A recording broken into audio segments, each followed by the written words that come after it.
Hello friends.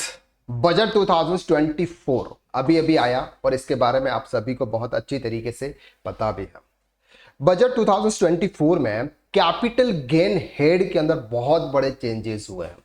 वो कौन कौन से चेंजेस हुए हैं, टैक्स रेट के अंदर क्या बदलाव आया है, लॉन्ग टर्म और शॉर्ट टर्म कन्वर्ट करने के लिए जो पीरियड है, होल्डिंग पीरियड, उसमें क्या चेंजेस है, वो सब कुछ आज हम इस वीडियो के अंदर डिटेल में डिस्कस करने वाला हूं। सबसे पहले बात करते हैं लिस्टेड इक्विटी शेयर और unit of equity oriented mutual fund. यानी कि अगर आप इक्विटी शेयर परचेज करते हैं लिस्टेड, या फिर आप equity oriented mutual fund purchase करते हैं, उसके लिए जो होल्डिंग पीरियड है शॉर्ट टर्म के लिए वो है सर 12 मंथ। यानी कि 12 मंथ तक अगर आपने होल्ड किया और इसके बाद अगर आप उसको सेल करते हो तो लॉन्ग टर्म कैपिटल एसेट्स में कन्वर्ट होता है। ये लॉन्ग टर्म कैपिटल एसेट्स माना जाता है और जब आप उसको सेल करते हो तो लॉन्ग टर्म कैपिटल गेन होता है। 36 month for unit of business trust, business trust के लिए जो पीरियड है वो है 36 month. Propose rule budget 2024 12 month जो पहले था वही है, लेकिन टैक्स रेट में चेंज हो गया। क्या रेट हुआ है? शॉर्ट टर्म कैपिटल गेन अगर आपने इक्विटी शेयर या फिर म्यूचुअल फंड परचेज किए हुए हैं और शॉर्ट टर्म 12 मंथ के अंदर अंदर आपने वापस उसको रिडीम कर दिया, और रिडीम करने पर आपको जो भी प्रॉफिट हुआ उस प्रॉफिट पर पहले आपको 15% टैक्स पे करना पड़ता था। दैट मीन्स कि अगर आपका प्रॉफिट अगर 1 लाख रुपीज है तो आपको 15,000 प्लस 4% एजुकेशन से जो भी अमाउंट आता है वो आपको पे करना पड़ता था। लेकिन अब सर बजट में चेंजेस हुआ, इस टैक्स रेट को इंक्रीज करके 20% कर दिया गया। अब अगर आप कोई भी इक्विटी शेयर या फिर इक्विटी ओरिएंटेड म्यूचुअल फंड अगर आप परचेज करके विद इन 12 मंथ के अंदर अंदर सेल करोगे और वहां से जो भी प्रॉफिट होगा उस प्रॉफिट पर आपको 20% के हिसाब से टैक्स पे करना है।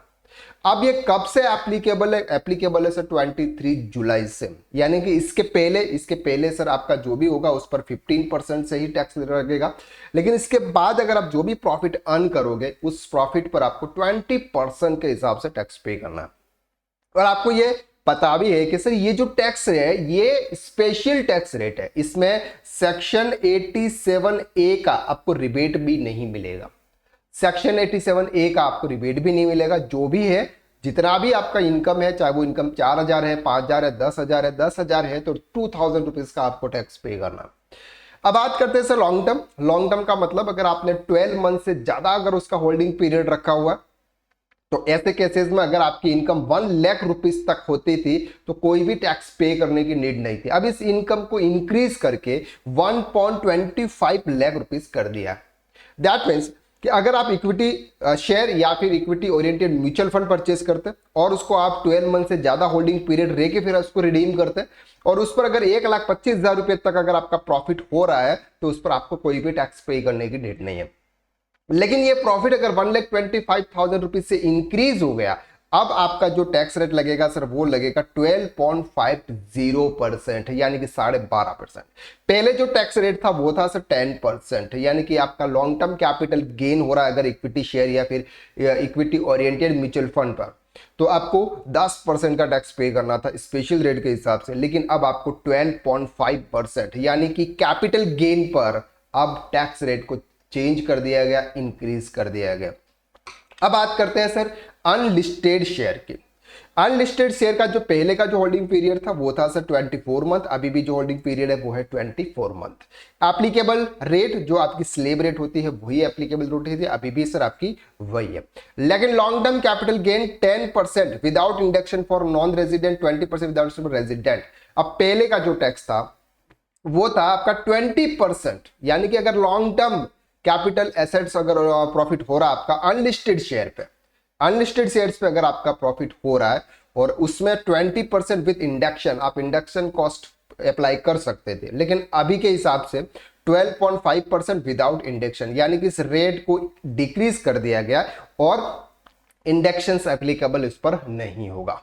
तो कैपिटल एसेट जो भी लॉन्ग टर्म होती है उस लॉन्ग टर्म कर इंडक्शन एप्लीकेबल होता था, अब ये उन्होंने यहां से हटा दिया है।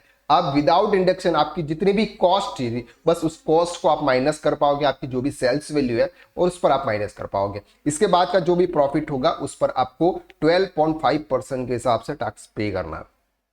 सेकंड बात करते हैं listed security. Listed security other than unit और zero coupon bond including listed debentures और बॉन्ड।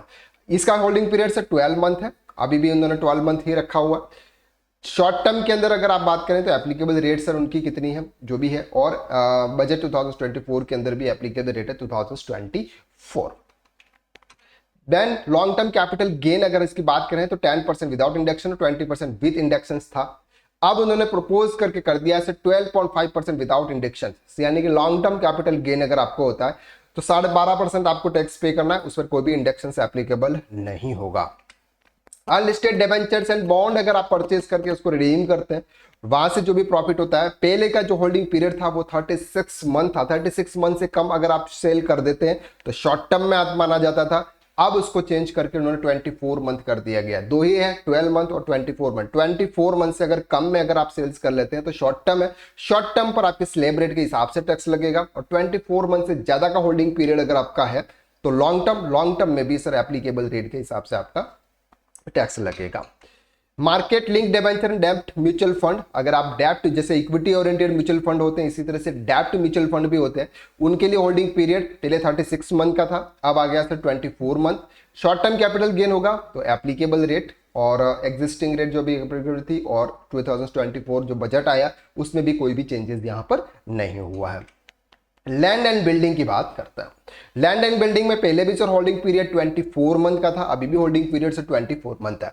शॉर्ट टर्म अगर होगा तो एप्लीकेबल रेट लगेगी। अब अगर बात करते हैं लॉन्ग टर्म की, लॉन्ग टर्म में पहले जो था सर 20% आपको टैक्स पे करना था विद इंडेक्शन के साथ में।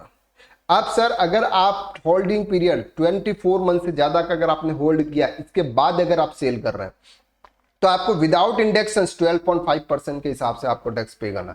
टैक्स रेट को डिक्रीज किया गया, लेकिन वहां पर आपको इंडेक्शंस नहीं दे रहे हैं। अब इंडेक्शन कॉस्ट नहीं दे रहे हैं, इसका मतलब कहीं ना कहीं तो सर गवर्नमेंट को फायदा ही हो रहा है।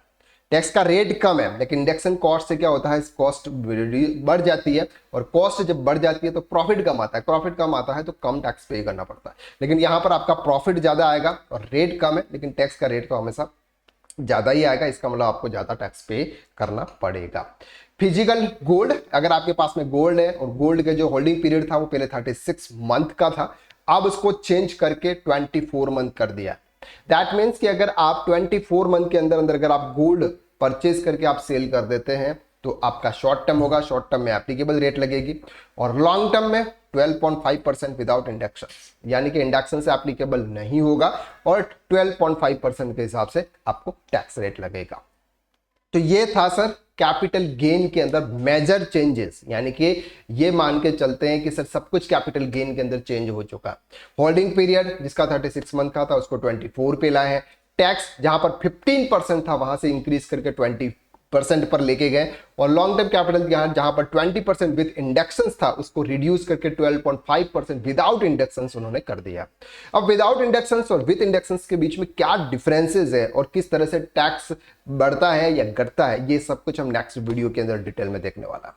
तो आज के लिए बस इतना, नेक्स्ट वीडियो में हम फिर मुलाकात करते हैं, तब तक के लिए थैंक यू सो मच।